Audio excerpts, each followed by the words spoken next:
In this video, I am joined by the Italiano as we talk about Zootopia in the parks. We have a brand new animatronic, a Zootopia animatronic that was showcased by Daddy Josh the other day.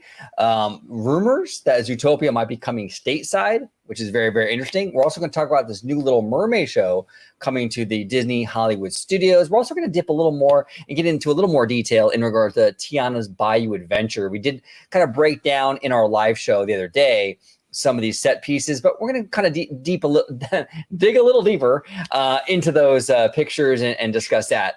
But up next on OG 55.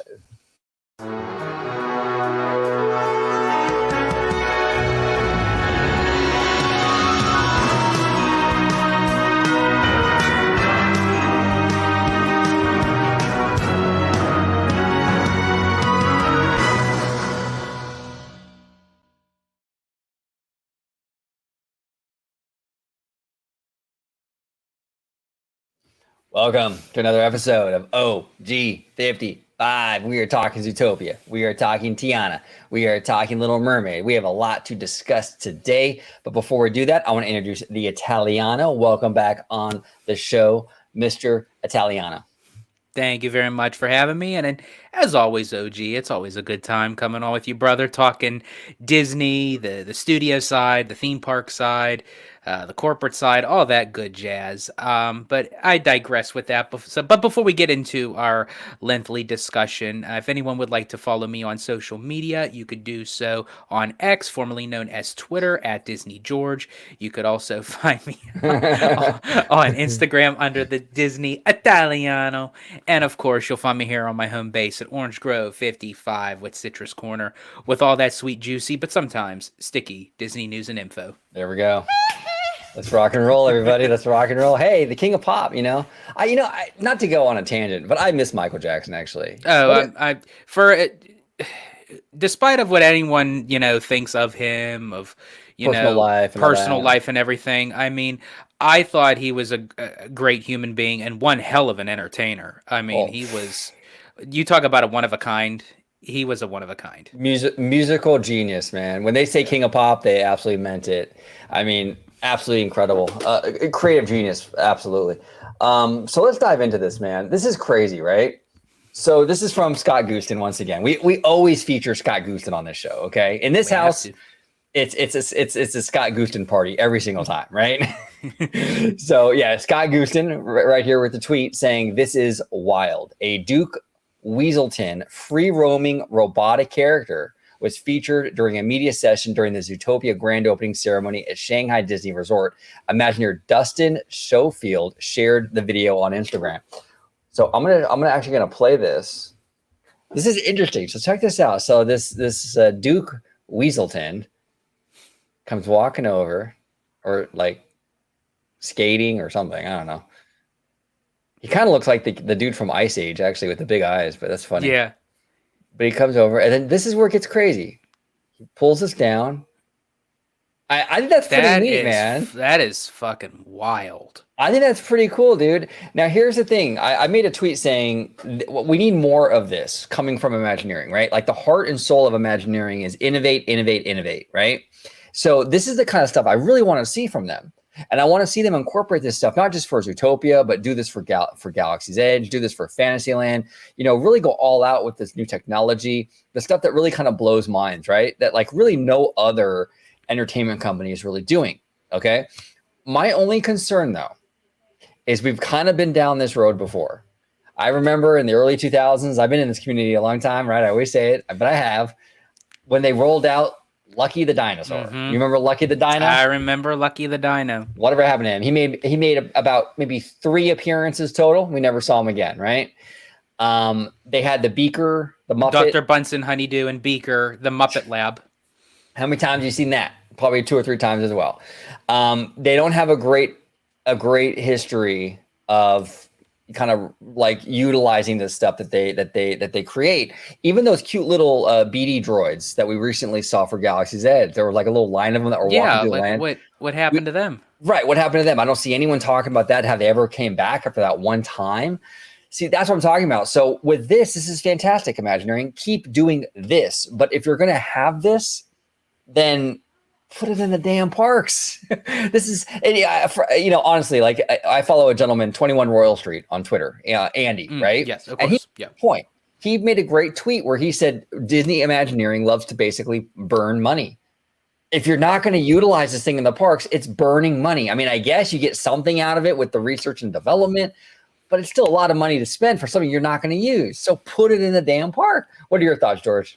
Yeah, I absolutely agree. It's like at the time when they use this R&D well, yeah, that's what it is, research and development. When they use this and then they showcase it, it's like nothing becomes of it. It's great. It's phenomenal work.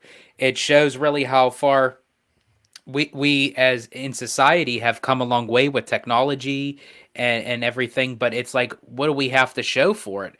Just a once in a lifetime, one and done type of presentation. They come out from behind the curtain, go back, and then that's it. It's done. It's like, I want to see more of this. And they kind of dived into this before, with the R&D for Zootopia, when they brought out like a prototype of Judy Hopps, Right. where she was, hopping around, doing flips, interacting with the Imagineers on the stage. And now you have this character again showcasing from Zootopia.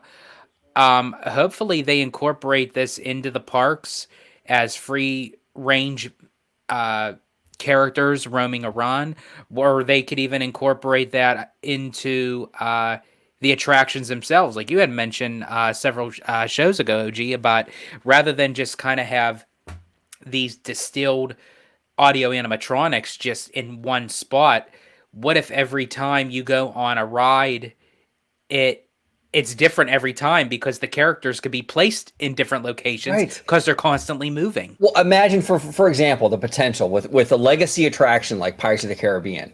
If you have free roaming animatronics in that ride, and you don't need every one of those pirates to be free roaming, but you can have them sprinkled in, and you can have a pirate like walk around the other pirates, come right up to the edge of the water, talk to your boat, walk back. You can have free roaming, maybe animals in that attraction. It would add an element of realism that we've never seen before in these attractions. Imagine going a step further. Attractions like Rise of the Resistance or Mickey and Minnie Runaway Railway, where you have a trackless vehicle. But not only a trackless vehicle, you have free roaming animatronics in the mix with that trackless vehicle. It's a game change. It's an absolute game change. So this is great. I love this, but utilize it, Disney. Utilize it, utilize it, utilize it. We've seen way too many of these cool things come out and nothing becomes of it, really. You know what I'm saying? So, these kind of projects are important, but you got to also, at the end of the day, like have something to show for it in the parks themselves. And I feel like there's just not enough of that. But you know what I will say, George? I will say What's this. that? It is so refreshing to see something new.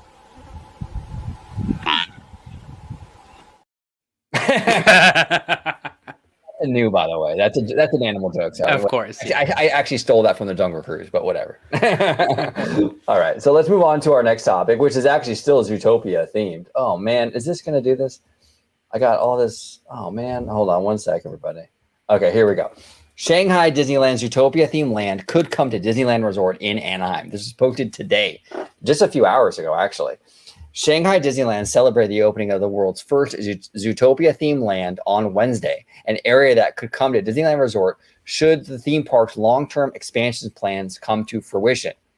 Disney fans have theorized that lands, rides, attractions based on Tangled, Zootopia, Tron, and expanded areas based on Peter Pan and Toy Story could come to Anaheim-based theme park resort if its ambitious Disneyland Forward plan is approved by the city. Now, here's the thing. A lot of fans, I think, are kind of poo-pooing this notion. Well, where are they going to put it? Where's the space? Well, number one, in terms of space, we just heard Josh D'Amaro say that we have enough acres to build another Disneyland. So clearly there's the space, okay? And this Disneyland Forward thing is about that, is about freeing up that space so they could utilize it for theme parks. Number one. Number two, we just saw Ken Potrock, the president of Disneyland, go to Asia to look at Arendelle, to look at Zootopia, to look at these new areas. So I don't think he was there just for no reason. Obviously, I think he was there kind of scouting out to see what might work here in California. Now, I said it before in a live show just the other day. I support the idea of Zootopia coming to California Adventure. I think what you do with Zootopia is you don't give us a clone of this.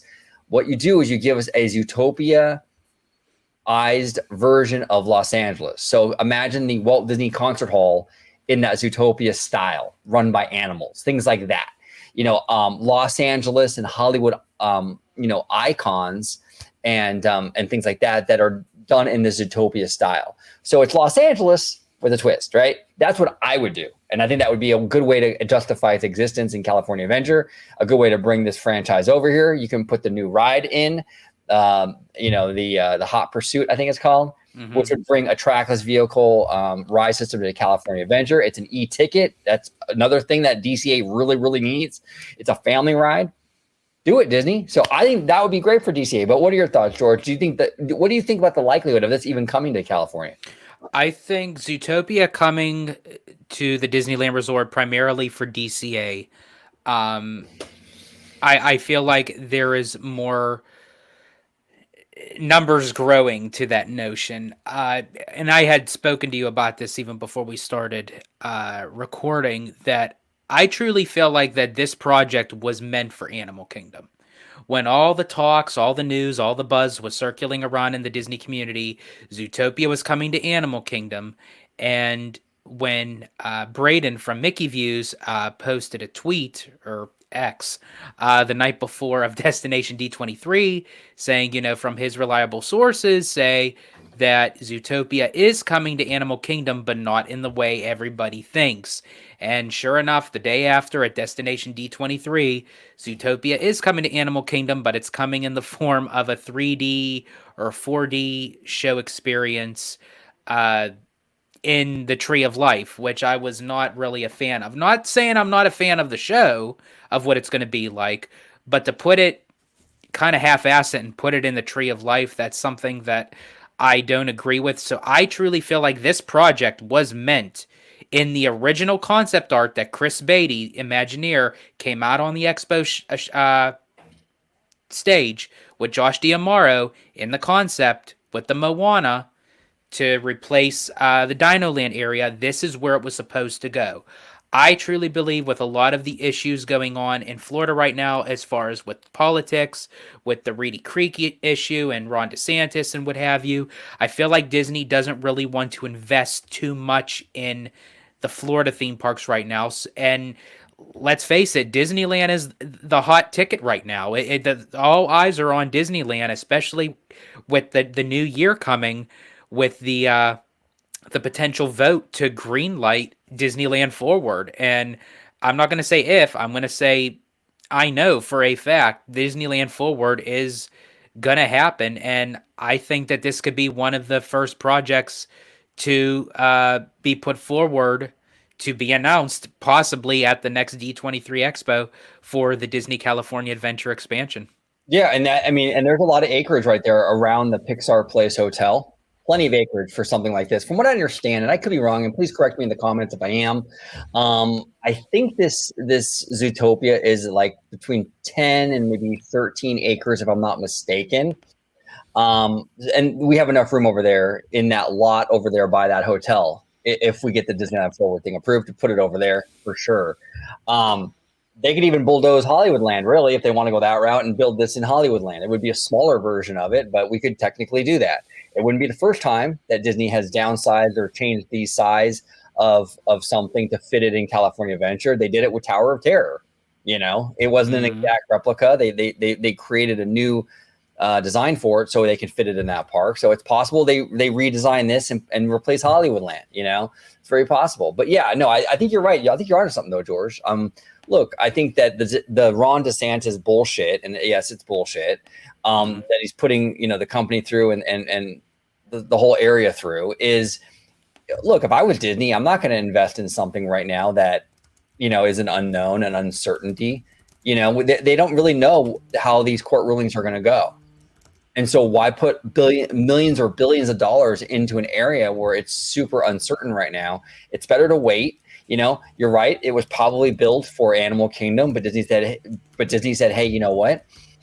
We have, at least right now, for the first time in forever. No Frozen joke intended. For the first time in forever, that the Ant City of Anaheim is actually seems to be working with Disney. So why don't we put this in the area that is a more sure thing, and we have more of a friendly government on our side right now? We'll put it in California now. Now, I don't believe that means that it will never end up in Animal Kingdom. I think eventually it probably will, but I think Disney put it on ice for now because you know what? Quite frankly, there's just too much uncertainty over there in Florida. So now, do you think George that because you said you didn't think you thought that it was the politics, and I agree with you. I do think that they're pulling back because of that. But do you think that will eventually find its way back to Animal Kingdom eventually? I think so. I think probably what they're going to do is they're going to utilize that 3D 4D show to kind of see where the Florida people kind of take to Zootopia being an Animal Kingdom. It's sort of a way to kind of them dip their toes into the franchise to see if it's worth even doing. I think it's going to do very well. And even if the Dino Land area does get taken over by Encanto and Indiana Jones, there is still plenty of enough acreage and land just within the park itself to create a Zootopia land, and there's even more land even beyond the boundaries of what's already in the park itself. So there's plenty of room for Animal Kingdom to expand and grow. Yep, 100%. So interesting stuff. It seems like Disney is very bullish on this Zootopia thing, and they should be. I mean, the land looks phenomenal. They have animatronics popping in and out of windows and everything. There's a lot of life, a lot of kinetic energy. So it seems like they learned at least that lesson from Galaxy's Edge. You know, they understand at least now you need that kinetic energy. I see a lot of people talking a lot of shit about this current crop of Imagineers that they don't know how to create they don't know, they're not good at creating projects, that institutional memory is gone. I have to push back on that. I think Zootopia, the one that we're seeing in Shanghai, is very much top quality, every bit as good as something that you would see over there in Japan. And if the Imagineers didn't know what they were doing, or if there was no institutional memory, or they were just idiots, we wouldn't have that. So I think there is a lot of quality talent out there in Imagineering. I just think that they're being held back for whatever reason out here in the States, out here in the domestic parks. But let them go, let them do their thing. And I think that we would see quality stuff like we see over there overseas with Arendelle and Zootopia. These Imagineers know what they're doing. Let them do it, Disney, And So, Zootopia was a very popular film. It made I think it did hit the $1 billion mark if I'm not mistaken. Did it I believe not? so. I believe it did. It did very well. Yeah, and I know it made over, I think it was like 341 million domestically, and then with the little Zootopia shorts on Disney Plus, and then there's a sequel, in on the horizon. So I mean, there's a lot to come with Zootopia. So I'm actually very, excuse me, excited for it, really, because Yeah. I enjoyed Zootopia. No, me too. And like I said, it's always good to have something new.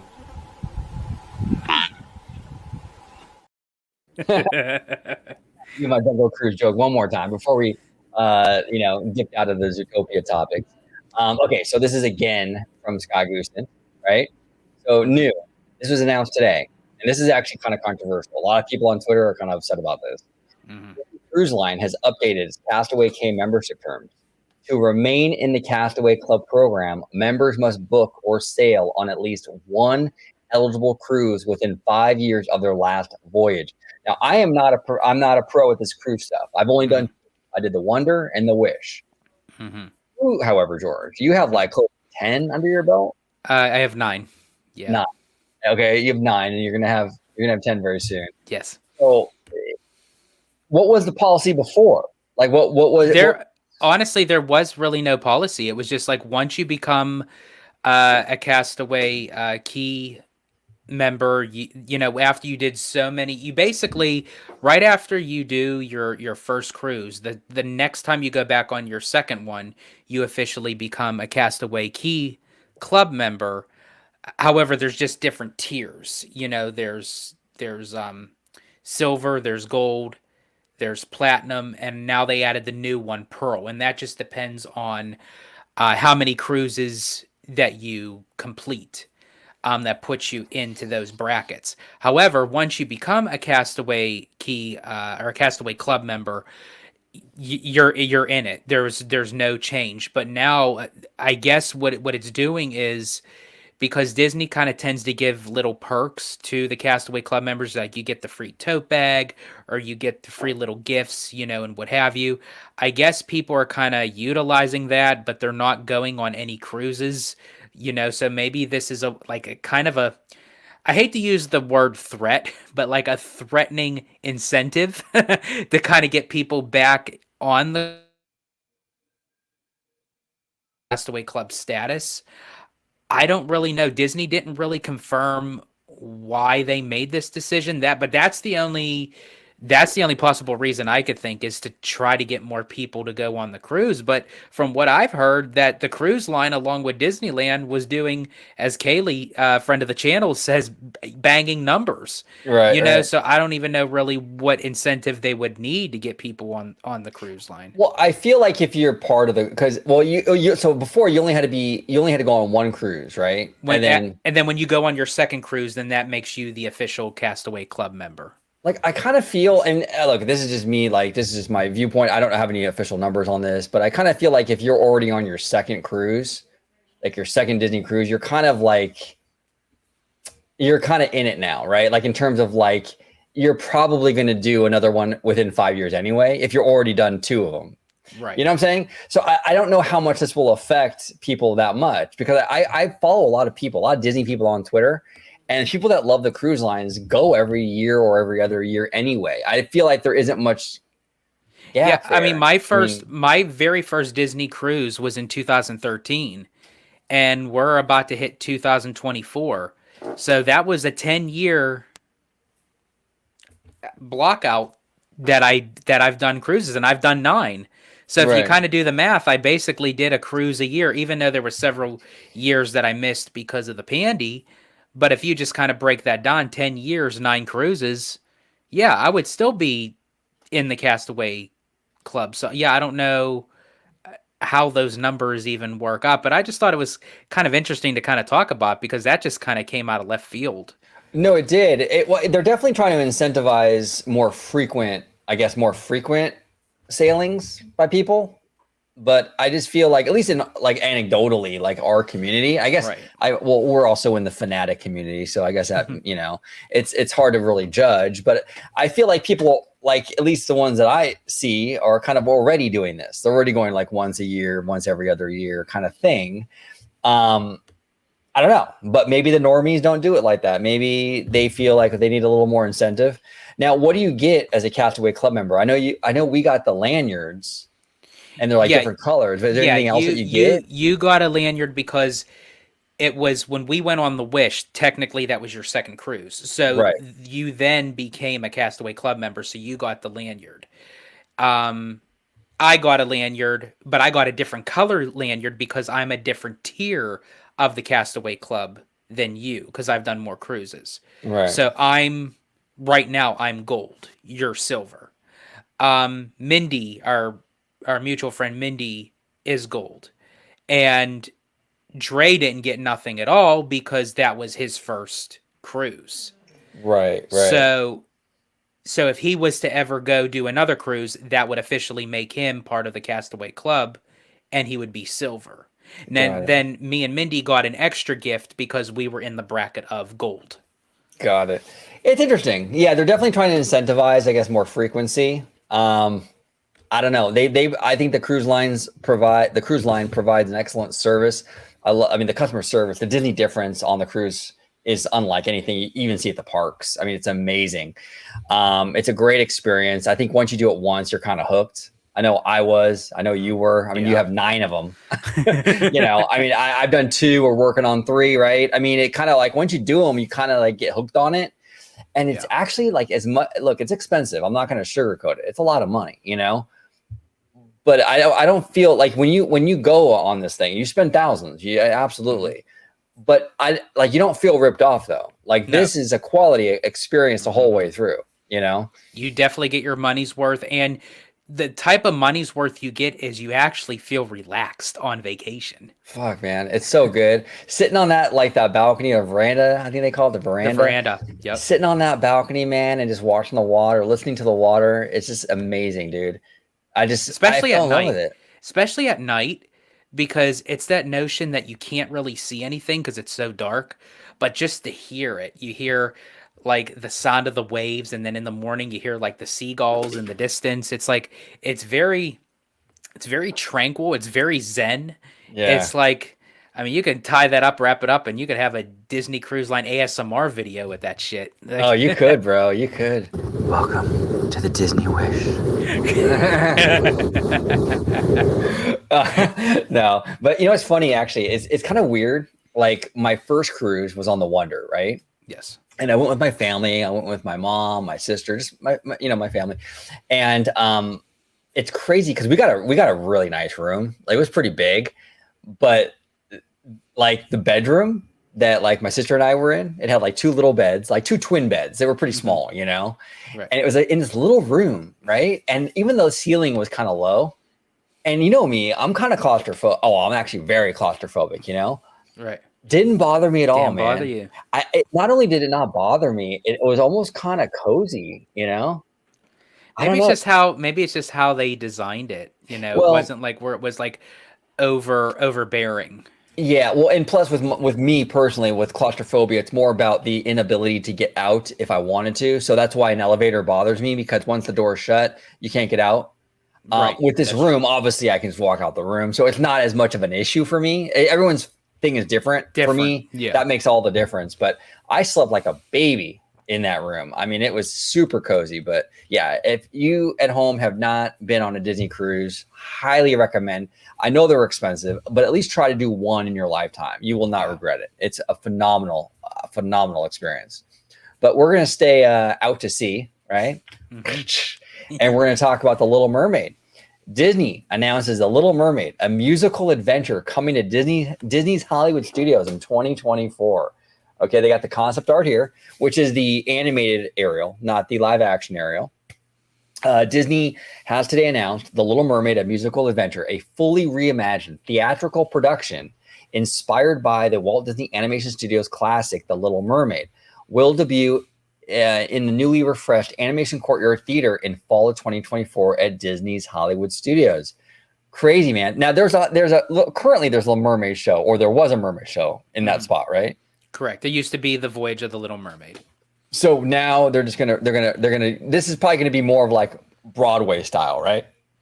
This is from what Well, I gather. that's what was a little bit confusing because when I first read the headline for this article, immediately I thought, okay, they're bringing back the Little Mermaid, but it is going to be the live action because the Voyage of the Little Mermaid was Animated. animated. But when I started reading through the article and seeing the concept art, I thought, okay, no, they're still keeping the animated, which is great. I would prefer the animated anyway. Yeah. But it's mentioning about Kiss. Was that now? Here's the thing. I don't recall.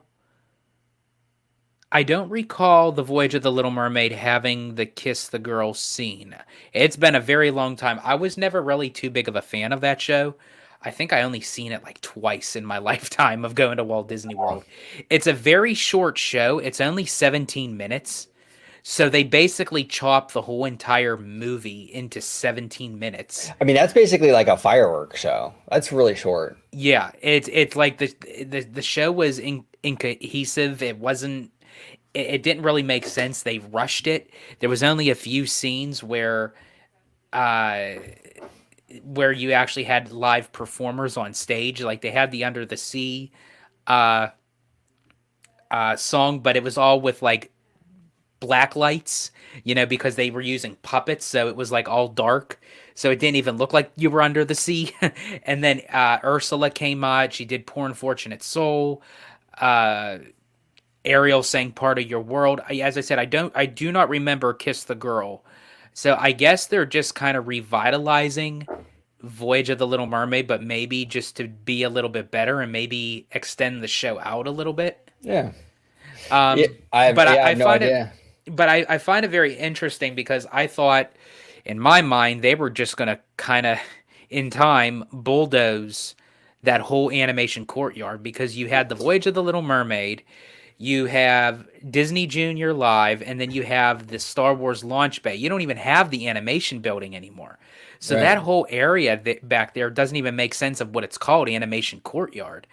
I personally would have just bulldozed everything, leveled it out, knocked out a few walls, expanded back of the backstage area, connected it to all the way to where Rock and Roller Coaster is and the Lightning McQueen show. Reskin Rock and Roller Coaster, take out the Lightning McQueen show, and just have another whole complete immersive new land.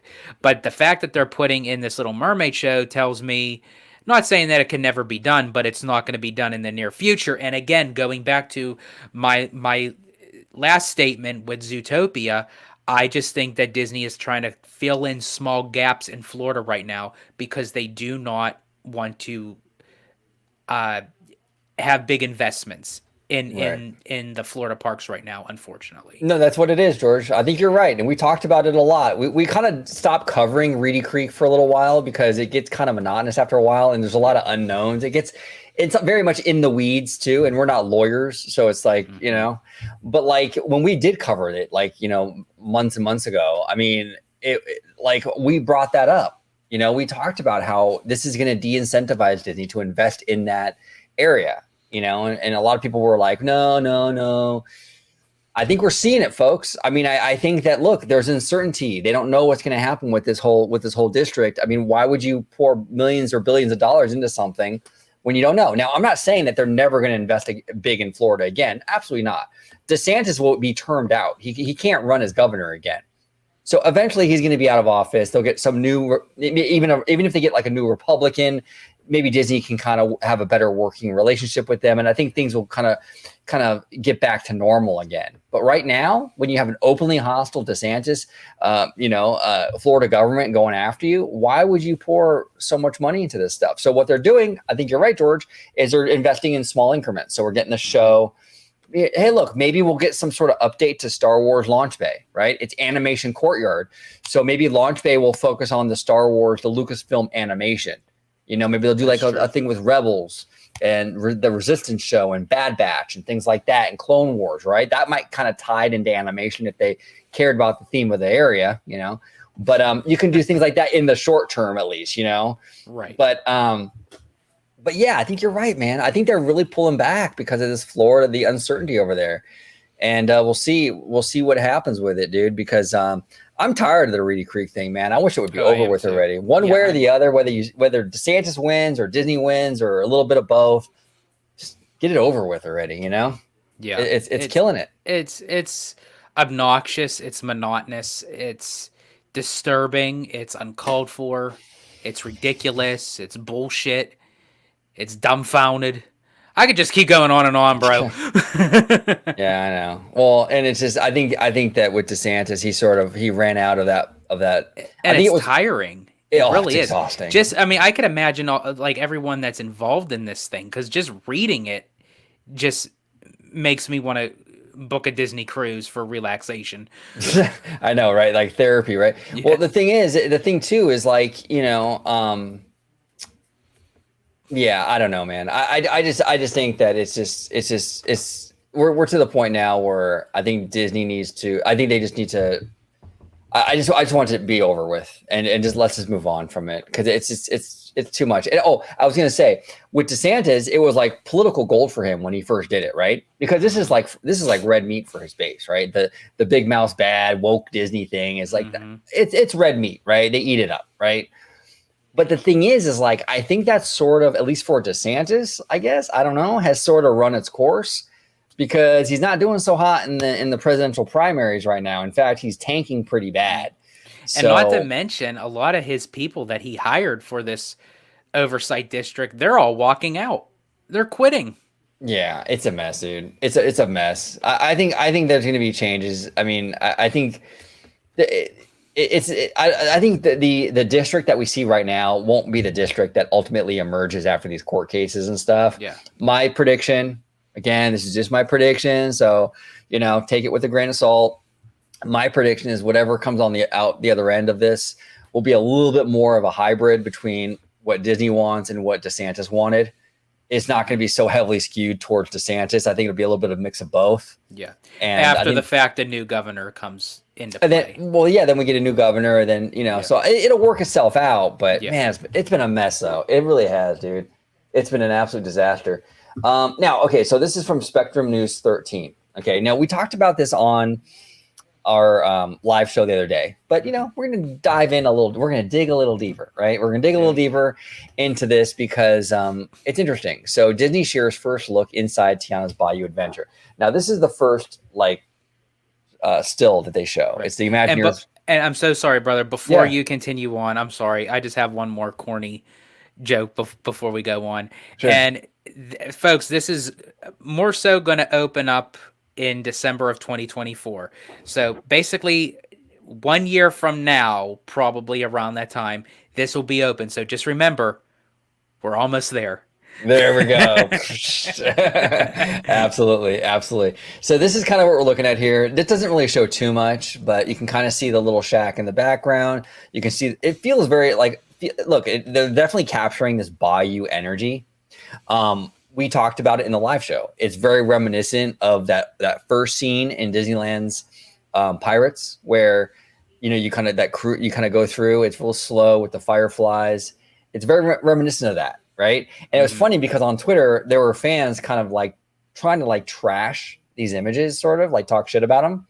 And the way they were the angle they were using was, well, it just looks like Pirates of the Caribbean at Disneyland. I'm like, okay, this is one of the best rides of all time. There are certainly worse things that it can be compared to. If that's the comparison, then I think they're doing pretty damn good, right?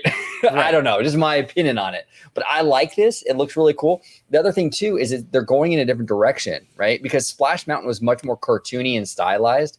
It seems like they're going in a little bit more of a realistic approach with these backgrounds, the scenery. So I think that's kind of interesting too, right? Well, and I think what a lot of people should really do is kind of withhold their judgment right now because they're showing a photograph of still in work in progress. Yeah. It's behind the scenes. They don't still have all the lighting, they don't have all the effects, they don't have any of the audio animatronics showcasing. So you don't know really what the final product is going to look like. This is only just as a behind the scenes. Like if I was in the midst of, just to say, molding a sculpture, and I'm going to give everyone a sneak peek of what my sculpture is going to look like. Yeah, it's still going to look like crap. It's going to look like shit. It's a work in progress. It's not completed.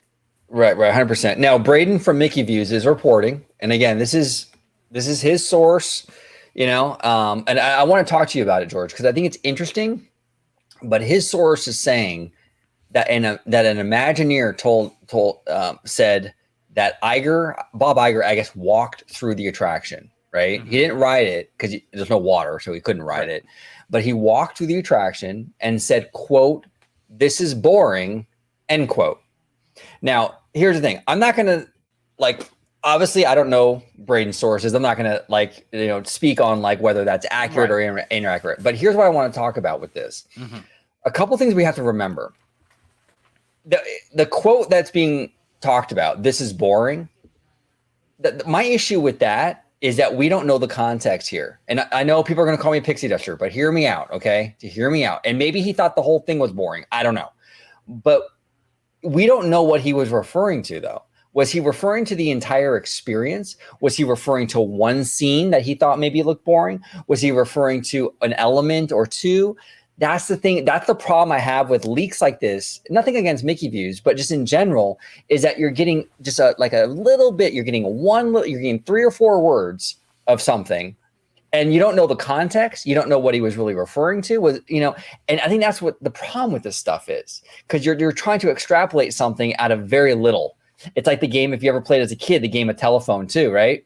Where when you say one thing and it goes down the line, and that one It's phrase something completely different changes as it goes through the thing, right? Yeah. So it's by the time it gets to Braden, it could be almost a completely different quote than what Iger actually said. So it might not even be a fully accurate quote, number one, and it might not. We don't even know what he was actually referring to, whether it was the entire attraction or a certain element or two or a scene or whatever. So massive grain of salt for me. I don't know. I can't really take much out of that because I don't really know. There's too many question marks, But what are your thoughts, George? Well, and what kind of irritates me too is we all have to understand something, that when something is being made by Disney, being built by Disney, being thought up by Disney, being created by Disney, it's not always sugar cane and gumdrops from beginning to end. There are always issues, there are always challenges, there are always obstacles.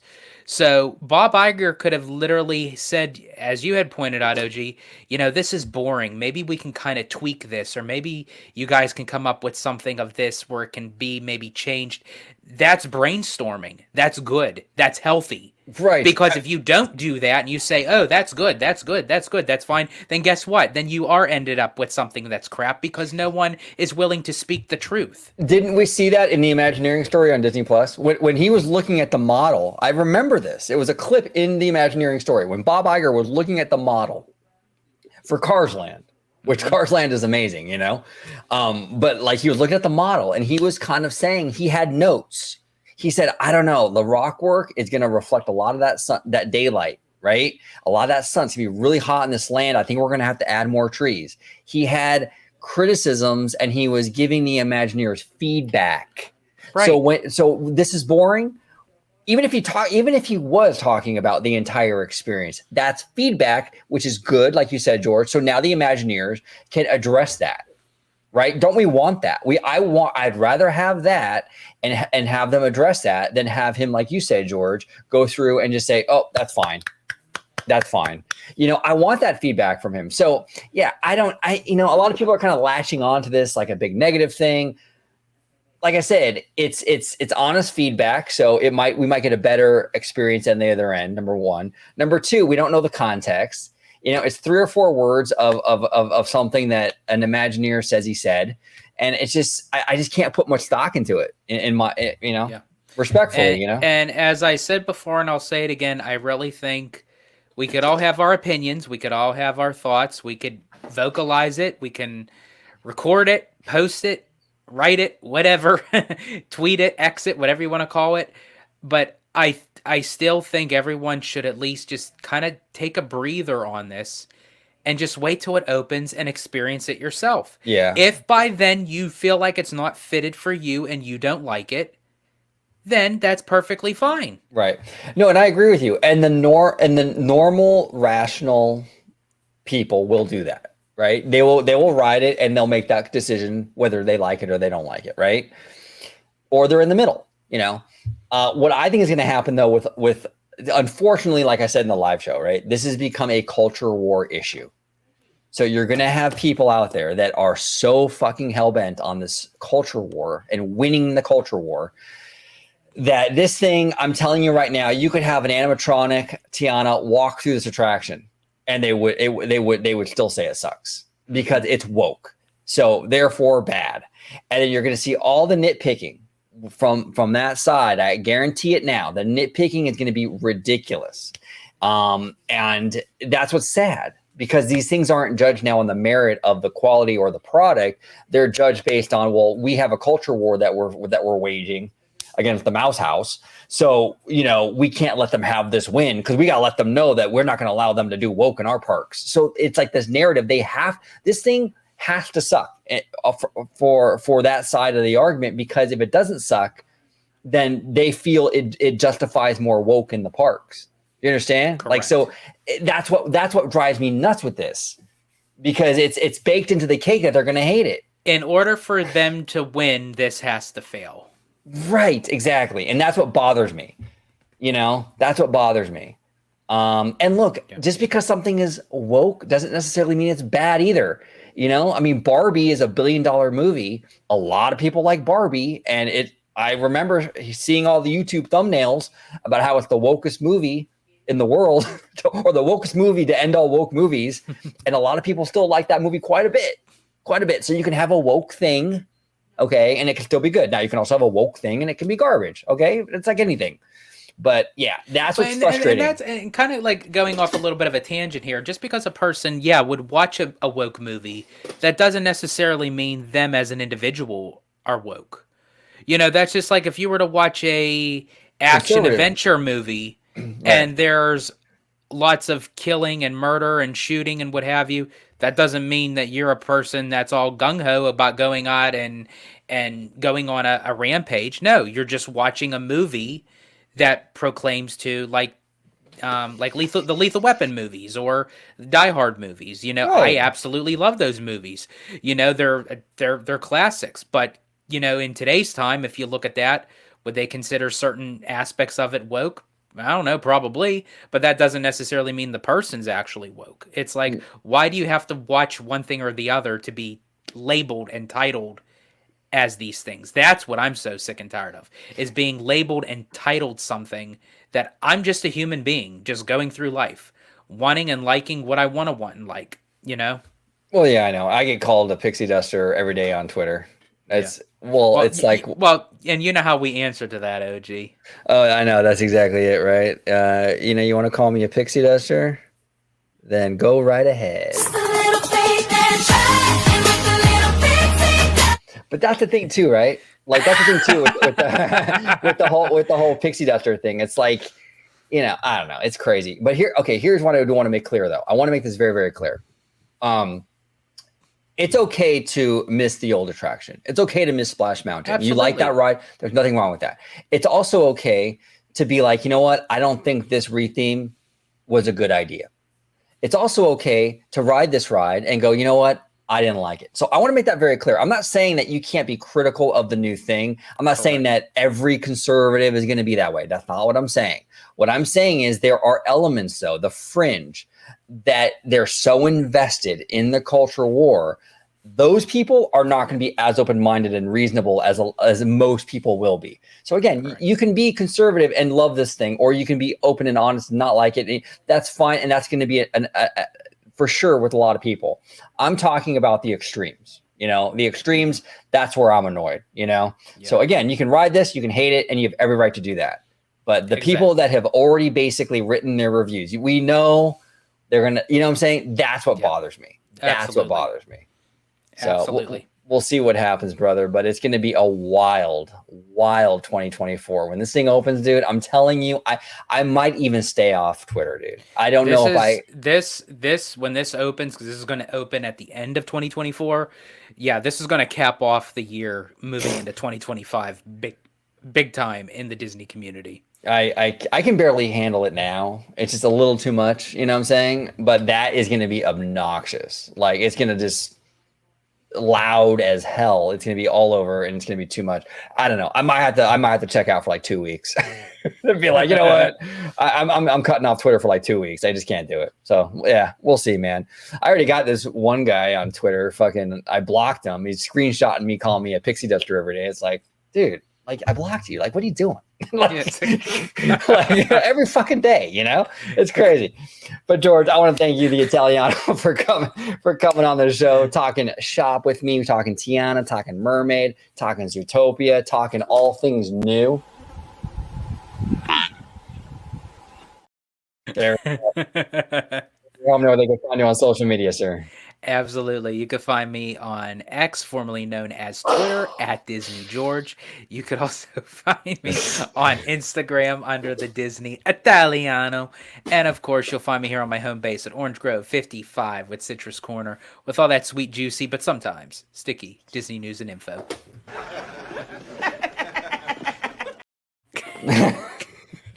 You remember that movie? Oh, I love that movie. So good, bro. Anyway, thank you all so much for watching this episode of OG 55. We got to get ready, George, because we have a date with the Bad Thoughts podcast in a little bit, huh? We do. They're doing their very first live for their 100 subs on their podcast. So congratulations and kudos to Candid and Tones on their hard work of getting their first 100 subs. So yeah, definitely. Well, obviously, I can't say go check us out because by the time this premieres, we'll already be done. So we'll never know. It's possible. Yeah, I'm gonna try to get this up pretty soon, but it's possible that it might be up around the same time. Or, you know what? Yeah, I'll probably just upload it tomorrow. I don't want to interfere with the guys' live show, so I'll probably just upload. This will be up tomorrow morning. So I hope you checked out the live show with the Bad Thoughts podcast. A link at the end of this show. You can check it out. But thank you all so much for watching this episode of OG 55. And as always, have a wonderful, wonderful day. Bye-bye, everybody.